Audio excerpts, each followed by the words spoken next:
If you open up Rashi on this Mishnah, on this line of Kanelecha Chaver, acquire for yourself a friend, Rashi says, Amri la Svarim. Rashi says, what does a friend mean? A friend means Svarim. And then what does Rashi say? Amri la Chaver Mamish. Then Rashi says it's an actual friend.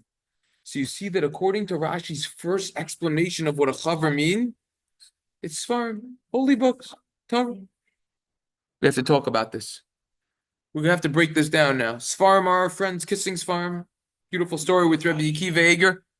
Which Sefarim should be in our house? Sefarim are, it's like jewelry. It's like an ornament. It's something special. We're going to learn about it. It's going to be worthwhile to buy a sefer if it has one good idea. We're going to learn about Sefarim are our life. Is it mutter? Are we allowed to even sell Sefarim? Are we allowed to take Sefarim out of Israel? Practical halachos about honoring Sefarim. Actual Sefarim versus digital Sefarim, aka Otzach Lachma. I'm going to break it down into all those categories. Rashi says, we already spoke out, Rashi. A chaver is a friend. Perhaps Rashi explains the word chaver in the Mishnah, Meloshen chibor. It's like the language of chibor. What's chibor? It's a book. The Mishnah would then read saying like this, acquire for yourself a chibor, a book.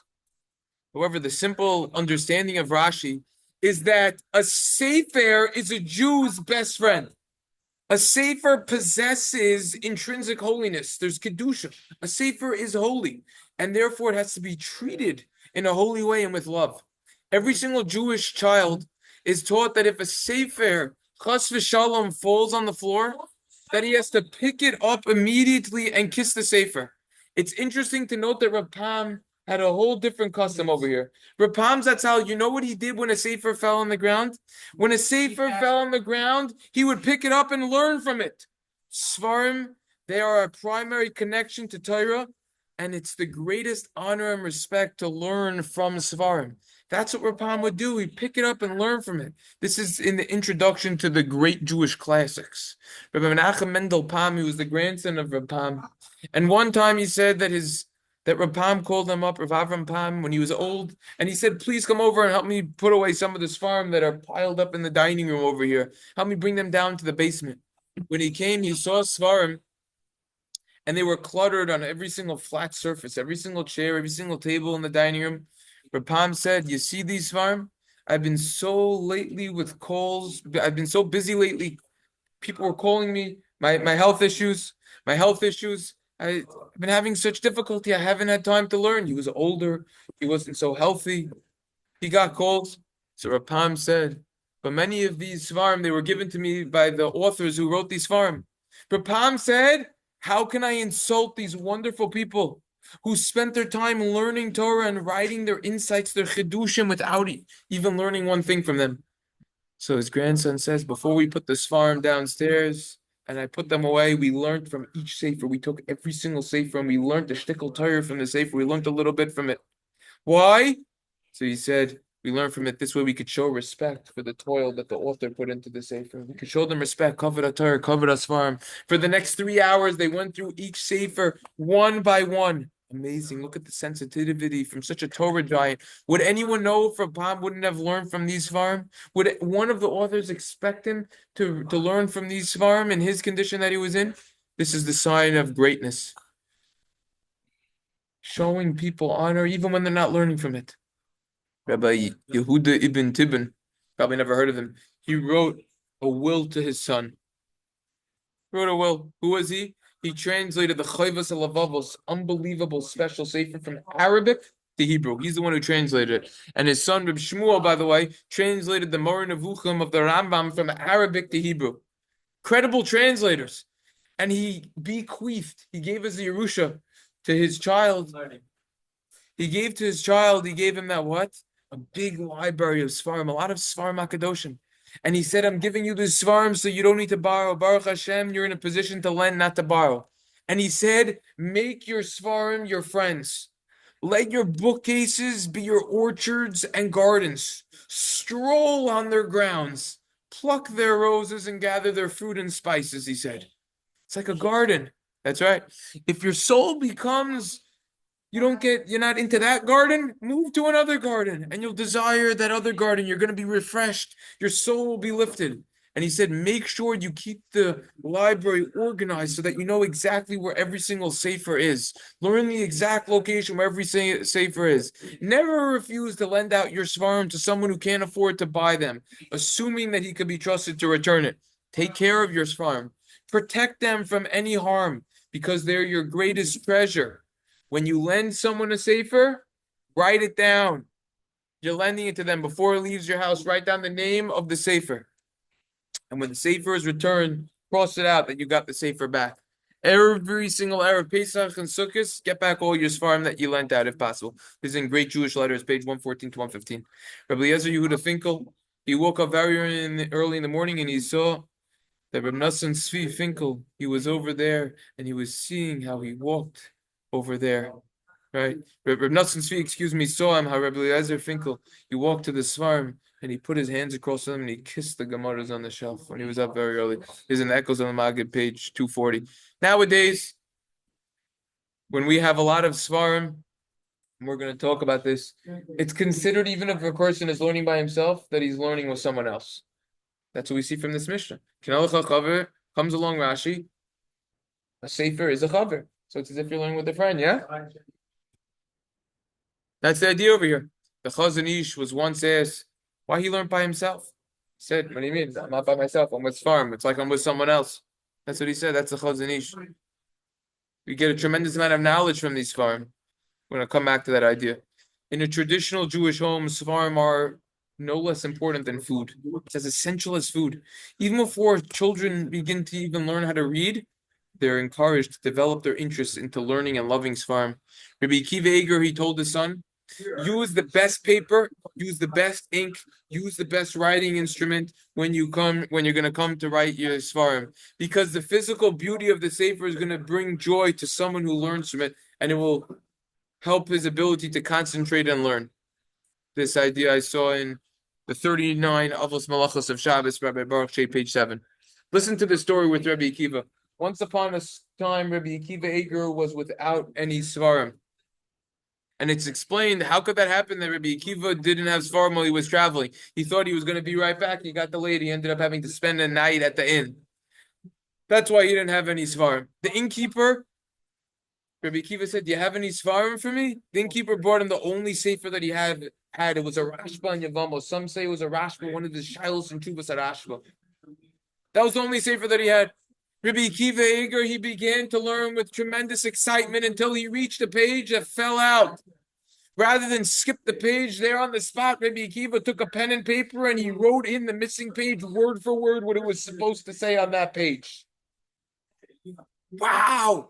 Not only did Rebbi Akiva Eiger know Shas Baal Peh, but he knew either Rashba and Yavamos or Rashba and Shilos and Chuvas Baal Peh. He knew it all by heart. Impressive. Wow, what a great person.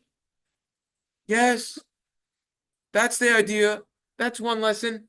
But you know what another lesson is? Even though he knew it by heart, he still had to use the sefer. If you could use a sefer, you use the sefer.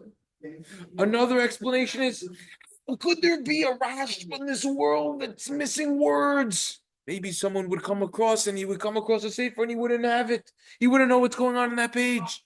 How could it be? This I saw already in a few Sefarim.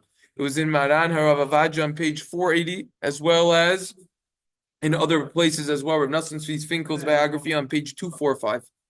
Which Sefarim should be in our house? Well, first we have to discuss women. You know what the Rivavos V'Yoivos says on pages 73 to 74? This is Rabbi Ephraim Greenblatt. He discusses over there women who don't like a lot of Sefarim in the house and don't allow their husbands to buy Sefarim. 2 words, bittul Torah. They are causing their husbands not to learn Torah. Why is there money to buy nice clothing, but for Stender and Sefarim there's not money? Good point. The Sefer Darchei HaGemara in Perek Vav Oz Tes says the following explanation. How could a person toil and learn Torah properly? He says a person's wisdom in chochmas adam elo ad makom shesvarim magim. A person's wisdom could only reach until where his sefarim bring him. You can only get as smart as what you're reading. Therefore, sell everything you have in order that you could buy sefarim. Someone who doesn't have sefarim cannot become an expert in that area. Only someone who has medical books could become an expert in medicine, a doctor. The best contractor and builder could only build if he has his tools. But if the builder doesn't have his tools, says the Shilos and Chuvas, revolve, Sefarim, and Chelik Beis in the introduction, this is the same Rabbi Ephraim Grimat, he can't build anything. So too by Talmud Chacham. Scholar could only learn if he has this farm. The Pele Yoyitz writes in Erech Sefer, Rabbi Yezer Papel, he explains that purchasing farm is a major principle regarding a Talmud Chacham. Just like a craftsman can't do his work, he doesn't have his tools, so too a scholar, like we just said. Our svarim are like our eyes. Without them, we can't pick up our hand to make any halachic ruling of any sort. The average layman, the average person is obligated according to his level to purchase svarim. He says the average Jew, he has to purchase commentaries on Torah, Musar, svarim, halachos svarim. Those who can read Hebrew should purchase in Hebrew. If you can't read Hebrew, do it in your primary language. By Sefarim on Tanakh, Mishnah, Zohar, other Sefarim. And then the Pele Yoetz says, don't worry about the cost. The cost is irrelevant. You'll get repaid. Gemara and Beitz and Tezayin. And he says, acquire truth and don't sell it. Emes kana v'al timchor. Don't sell Sefarim even if you don't know how to read them or if they're a duplicate set. That's fire. Emes Timchor. Emes Kanaval Timchor is in Chav Gimel. Even if it's duplicate, don't sell it. Only sell Svarim to buy other Svarim. It says in Sefer Chasidim, there was someone who had an extra Zohar and he sold it. Someone came to him in a dream and called him a behema, an animal. They told him the word behema stands for Beis, Biarta. Hey is HaKodesh. Mem is Min. And then the hay is bias. The arta kodesh min bias, you burnt, you destroyed the holy from the house, the holiness from the house. Buy svarim, lend them out also. Regarding this, the Gemara says that your righteousness will endure, will last forever. Your holiness, the Gemara in Ksubas Dafnun, the Midrash says that some will get rewarded by having boys who will be wise by doing this. You know what svarim are? They're an interior decoration, but they're much more than that. They're an ornament, something beautiful. A shas is something beautiful. Show it to your visitors. They're going to say, what is this? They don't know what it is. You tell them, even if you don't learn from it, it brings up good conversation. It's a showpiece. This Rabbi Avigdor Zatzal writes in he says, and it was written in the Q&A in volume 1, page 204, every Jewish home should have svarim. Make a library in your house. Even someone who isn't a Talmud Chacham, buy nice svarim as well. Line the walls with the house with svarim and shelves. Let the people living in that house see a Gemara, at least from the outside, every single day. Let them see something. Don't say we have one in the shul. The fact that the shul has electricity, lights, rugs, chandeliers, that doesn't stop you from getting it out of your house. So therefore, it shouldn't prevent you from getting svarim in your house as well. Today, many people have expensive furniture. You have expensive furniture? No problem. Then you have expensive svarim as well. Because it's an ornament, it deserves no less attention than these couches and the rugs. Even in the house, that there's not so much Torah in the house. The grandchildren might come along one day and say, what is this? This is in the Career of Happiness, page 61. You tell them, these are svarim, and you're going to get some respect from that, and your svarim are going to get some respect. Even if they're only used once in a while by a random person or by a son-in-law or a visitor, worth it to spend the money on this farm. Listen to this idea. It's worth it to buy a sefer for one good idea. Someone once came to the Vilna Gaon asking for a haskam, a letter of approval for a new sefer he wrote, which is a commentary on the Siddur. The Gras saw that in the first Zemer was Adon Olam. And you know what he said? He read that we begin davening with Adon Olam. Why? Because Avram enacted Shachris. That was Avram enacted Shachris. Gemara in Brachos Chofav. The Gemara says that Adon was the first person to call Hashem Adon. We therefore begin Shachris with Adon Olam. That's what he said. That was the Torah idea that he said. Gemara in Brachos Daf Zayin says Adon was the first person to call Hashem Adon. The Vilna Gaon says if this was the only idea in the sefer, this one idea, it would be worthwhile to buy the sefer and give a haskam and give that letter of approval just for this one idea. One time, a Talmud came and he said a brilliant idea and explanation of a medrash that he came across in a random sefer. A Pam said it was worthwhile to buy this sefer just from this one idea. Same exact idea. This is in Rav Pam on page 103 in the footnote of 15 over there. The Chavos Das says in the name of an early Talmud Chacham that one good point makes a whole sefer worthwhile. That's in the Shtaipler on page 182. Svarim are our life. Then it says the Olam's learning Makos over here. Then it Siv writes in his Shailus and Chuvas Meishiv Dover and Chelik Beis Simin Ayin that svarim necessary svarim for a Talmud Chacham are his life. The Gemara Makos says Talmud Shagalim Agalan Rabu Imo, that if a student, if he goes into the exile, the city of refuge, his Rebbi comes. Very good, Daf Yud. His Rebbi has to go with this. Why? The pasuk says Vachai. He has to live. This is his life. His rabbi's his life. Nowadays, says the Netziv, a Talmud Chacham svarim, they're considered his life. The svarim will come to him in Gullus as well. Are you allowed to sell a sefer Torah? The Rosh writes in his but it doesn't say the Sefarim. Then it says Chiddush is the Sefarim, go to Galus also. We're talking just Sefarim, not Sefer Torah. So the Rosh writes, this is in Menachos, in the back over there, in the halachos katanos, Hilchos Sefer Torah Siman Aleph. There's regular Sefarim over here. He says it's a big mitzvah, he first says, to write a Sefer Torah. You're only allowed to sell Torah if you're going to get married or to learn more Torah. Rambam also says a positive mitzvah for every Jew to write a Sefer Torah. Fine. That's the earlier generation they will learn from a Torah. Nowadays, says the Rosh. Nowadays, the Sifri Torah, what do? They just get left in the Aron Kodesh in the shul. No one's learning from them, right? What? No, they learn from them, but no one's learning from it. Learning from it, reading from it, but learning. Exactly, that's what the Rosh is saying. So the Rosh is saying it's a big mitzvah for every single Jew to sponsor new svarim that are coming out. The Rosh talks about Chumash, Mishnah, Gemara, commentaries, etc. But that even duplicates. Exactly, all of those. Yeah, the people are going to learn from the duplicates. And he says when you learn Gemara and the Mefarshim, you're going to know the mitzvahs of Hashem, you're going to know the halachos clearly. Now these are svarim that we have to write and purchase and not sell. You know what the Divrei Chamudus over there says? The Divrei Chamudus over there in Sifkat and Vav says, he quotes the Beis Yosef, Siman Reish Mem Ches, who says that the svarim aren't as stringent at a Torah. You could sell them if you want, if you need to. And we see people sell svarim all the time. So regular svarim, technically, you are allowed to sell, right? We saw before the ideas from the Peleioids, Alpin Musar, it's better not to sell them unless you're going to buy a new svarim. But halachically, you're allowed to. No, you definitely could, right? But you could sell them. Now, there's another shiloh which very few people know about. Are you allowed to sell? Are you allowed to take a sefer svarim out of Israel? So there's a shiloh. Oh, here it is. So there was someone who was learning Eretz Yisrael in Kolol, and eventually he got a sheller, he positioned as a revolve outside of Israel. He wanted to know if he was allowed to relocate his farm outside of Israel or not, or maybe he wasn't allowed to. Maybe he wasn't allowed to. So what's the halach over here? He said it was very difficult for him to buy a new farm. So what's the halach? So in the Shilos and Shuvas Besel HaChachma, in Chelek Aleph and Siman Ayin Zayin, he has a beautiful tshuva on this topic. And he says that there's a Yerushalmi. Yerushalmi, if you want to look it up in Sanhedrin, Perek Gimel Halacha Tes, says that Sefarim in Israel cannot be taken outside of Israel. Right now, Shalosh Shuvas Halacha Tanot Chelik Beis and Siman Kuf Pei Zayin says this only applies to Gemaras and Midrashim, which are words of Chazal. However, Poskim and Mefarshim, they're not included in that. Now let's continue on in this. Hold it. Any sefer that enters into Israel can't be removed, even if it wasn't written there. It doesn't matter if it was written or not. If it was brought to Israel, you can't remove it. Those types of Sefarim. Now, if it was brought to Israel with the intention that it might have eventually leave Israel, that you could take out of Israel.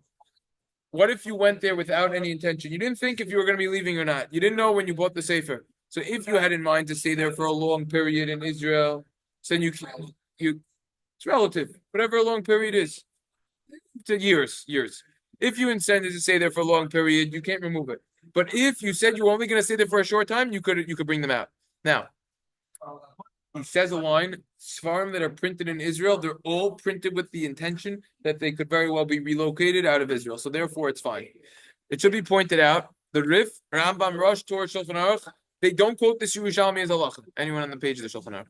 Some explain the Yerushalmi never said this as a halacha, but even if the Yerushalmi did say it as a clear halacha, it could very well be that this was only back then, when Sefarim were very rare and expensive. Nowadays, that they're cheap, so therefore you could take them out, much cheaper than they used to be. However, since there are some who quote this Yerushalmi, we should be careful about it lechachila. And then he says you could certainly permissible, even lechachila, even according to Yerushalmi, to take Sefarim out of Israel with the intention of eventually bringing them back to Israel. Why? Why is the reason for this halacha why it's prohibited to remove Sefarim Meker Adin? It's because that Israel should be settled, the land of Israel. Interesting, Shaila, could tzedaka money be used to purchase farm? Nicer money. You know what the Shach says? Surprise, surprise. The Shach in Yordeya in Hilchos Tzedaka in Siman. That's right. The Shach in Yordeya in Shimon, Reish Mem Tes Os Gimel quotes the Maharshal and the Drisha, who say that you could buy and learn from this farm and use it for Meiser money. That's what he says. The Taz says that over there in the beginning of Reish Mem Tes of Kotan Aleph, when someone buys a sefer with Meiser money, he has to write on the sefer that it was purchased with Meiser money in order that his children will know. The Aruch HaShulchan questions this over there in Osyud. He says if that would be so, then you could just buy anything with Meiser money. Talis, tefillin, shofar, esrog, sukkah. What's going on over here? The Aruch HaShulchan says, what are you talking about then? If you're going to say that that's true, then you could buy anything for mitzvah and just say it's being used for Meiser. So the Aruch HaShulchan says you shouldn't come on to this. Comes along the Derech Hamuna.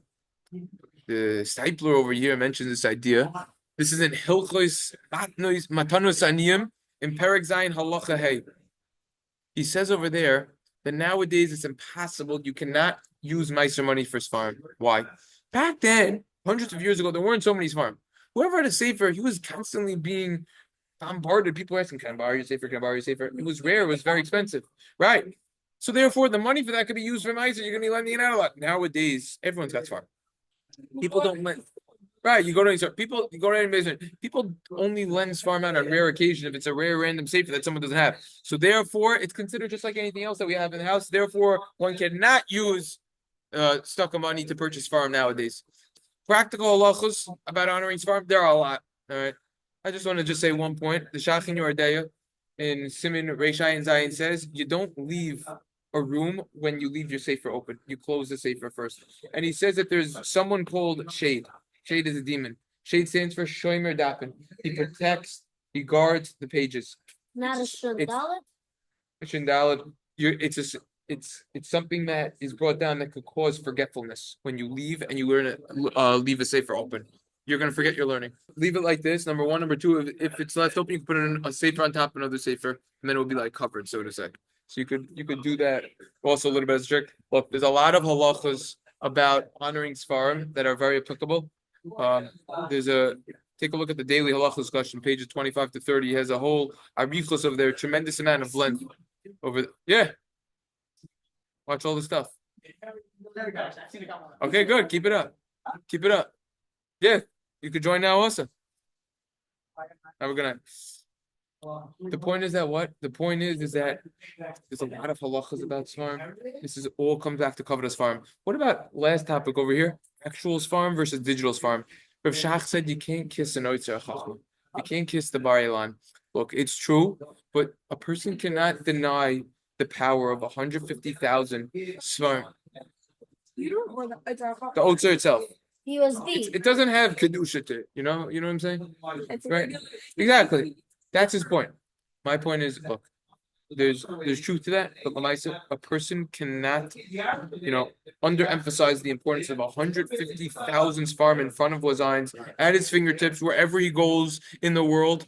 I use it all the time for preparing shiur, for my personal learning. What you're able to do with the technology is incredible. You make PDFs, you highlight, you can write comments on it, then you could screen share for everyone. It's literally incredible, and this is exactly why technology is created. But a sefer is a sefer, and it's something very, very special. Okay, there's a whole other section over here on yeah.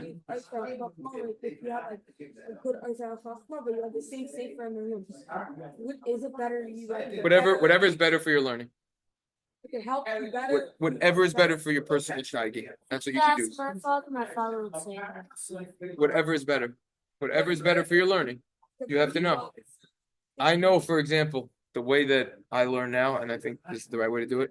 When I learn a topic, so what do? I make a file, a folder. Let's say I'm learning a siman, Reish Mem Beis we're doing right now in Helpful Shabbos. In the folder, I make PDF files. You could have 100 different sources of different files, all that apply. It's all gathered in that area. You back it up. It's there forever. And you underline and highlight the main things. Also, you have it all organized in one spot. You could put it there in one spot. It's not like you have 30 Sefarim on your table when you're going through something. And then when you put them away, it's hard to take them out again. It's always in the folder. It's easy to open. You could then write notes to organize all the ideas. It's the same thing with anything. With any type of learning that you do, you could organize it. That's right. So easy.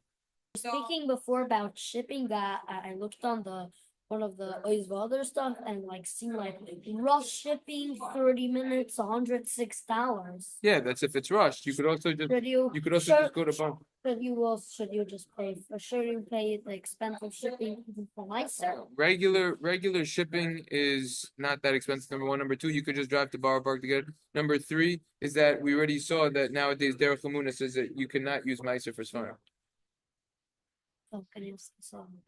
Yeah, you can't. Yeah, the Shach says you could, but nowadays you can't because back then it was expensive and stuff. Now it's not. Next question. Rebbi does. Rebbi has a list of like people. I personally write a list now, and because I read that, yeah, that's right. I write a list, or else it would get lost. Wouldn't know who I went to. I wouldn't remember. I actually wanted to. Sure. Sure. To me, a sefer that is like all like gematrias from something. Yes, it's a great sefer. Gematria cone. Gematria is 1 through 5,000. Specify. Yeah, sure. Oh, we good. I need a such sefer. I'm very into gematrias. Okay. Rebbi, Yeah. Rebbi know like the reason of the piece that he told you should get that sefer even just for that one reason. Yeah, because one idea is worth it. That one idea. No, it doesn't say. Like my chin was after him really always says if you didn't know this halacha, it was worth it coming. That's right. That's right. Same idea. Someone needed to have no idea how to retire does he still need to have that library? Okay. The idea is, I want to answer that question two ways. Yes, you should have it based on what we discussed. And I also want to answer that you weren't here when we learned the introduction. But in the first opening line of the introduction to Pirkei Avos, the Stipler was quoted saying, someone who never learned any Torah and wants to start learning Torah should learn Pirkei Avos from beginning to the end. He said Pirkei Avos has within it many foundations of Judaism. It's a yesod, and you should know the entire Masechta well. I know you should know the entire Masechta well. So you have Pirkei Avos, and you have the Sefarim anyways, and eventually, hopefully, you'll be able to use them. Like Hashem was his only friend. Are you not supposed to like compare Hashem to people? Yeah, but it's the idea that don't just spend hours and hours just schmoozing and talking and wasting time. Don't spend more time with Hashem through learning Torah, through doing mitzvahs, through davening. That's the idea. Like Rebbi, where's your furniture? Yeah, you said I'm a traveler in this world. Where's your furniture? You're a traveler. So too, I'm a traveler. Yeah. Traveler, I'm learning. Yeah. Oh yeah, Rebbi, I just heard that story recently. Yeah, it's a good story. It's a good story. All right. So next session in Mitzvah Hashem, we're gonna have to discuss this idea about is it better to learn Torah by yourself with the chavrusa, with the chabura, and why, and all the sources. Let's take a look at the schedule. Go to Rabbi Isai, subscribe, and watch every single video. That's the Eiger. Watch it and learn. This is why technology was created. That's right. That's right.